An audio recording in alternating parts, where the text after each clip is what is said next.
witches. So today I wanted to touch on low energy witchcraft. Sometimes I go through periods of time where I just I can't, right?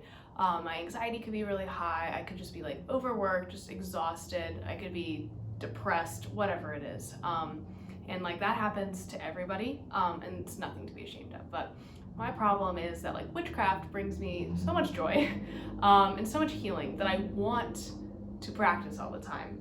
And when I don't want to practice, I don't know if that makes any sense, but I kind of get into this weird spiral, which is just not great. So as a reminder to myself, of course, and to anybody out there who kind of struggles with that, there are things that you can do to practice witchcraft as frequently as you would like. The main things that you can do, one of the easiest things that you can do, is affirmations.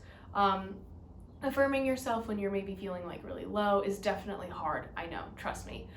Maybe try a guided affirmation meditation that you like. So I know I feel like I've talked about guided meditations in the last 3 videos, but I've been going through a phase of doing guided meditations, so it's on the forefront of my mind. It's easy kind of just to lay back, get into a comfortable position, even if you're laying down in bed, and even if you fall asleep during it, that's perfectly fine. But it's easy just to kind of close your eyes, put in the meditation, and hopefully if it allows you to get some much deserved sleep, all the better. If that's really not your speed, if guided meditations just aren't for you, totally cool, I get it. Maybe just start a list of affirmations or nice things about yourself, and truly nice things. I don't mean that cop out BS thing I do for my therapist. It's I have 2 legs, that's cool, or my eyes are blue, which is a neat color. I don't know why I do that, but anyways, it's not. You're powerful, you're amazing, you deserve the entire world, right? And you should claim that. So if you're struggling, if you're like me and struggle to find nice things to say about yourself, write it down and look at it every so often when you're feeling low, or talk to somebody, like a loved one or a partner or something, just to get that you're right, you know what, you're right, I'm doing fine, everything's cool, it's cool, we're good. The next thing I recommend, and this is something that can be used by non-witches too, but set up a self-care space. I think it's just a good idea, in my opinion, I guess, to have a place where you feel just absolutely content and safe and comfortable. Maybe keep some calming crystals nearby, or an herb sachet if that's kind of your bag, if that's your deal.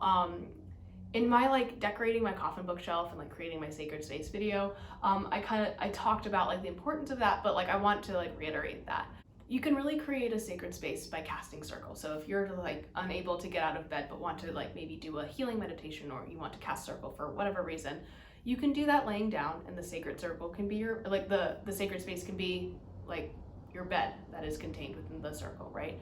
And you can do that energetically. It's a visualization technique. I know it's hard, I know it can be hard to not have a specific sacred space, especially if you're in the broom closet. And I don't want anyone to think I'm saying oh, if you don't have a sacred space, you're not a witch. But I think it is important to have that physical space that you can enter, in a place where you just are oh, okay, I'm fine, I'm good, we're fine, this is fine. But actually mean it. And my final suggestion is just kind of goes hand in hand with the 2 things I've already mentioned, but that is doing some grounding work or meditation work. I did a video about grounding techniques, I think, during all of our Protective Magic talk. So if you haven't seen it, go check it out. But grounding really helps you just center everything and just have that stable foundation. It helps me in my low anxiety moments, definitely, and I think I talked about that last time. But in my high anxiety moments, I have to rely on medicine for that. So don't feel bad if that doesn't solely work for you. But I feel grounding and meditation can be an aid, right? It's kind of taking ibuprofen when you have a headache instead of taking an Excedrin. I don't know if that makes any sense. I hope it does. But anyways, I hope this helps you guys out a little bit. I know life right now is really stressful, and I feel it. But you're doing amazing, and I'm really proud of you, and you're doing great. I'll talk to you guys tomorrow. Bye.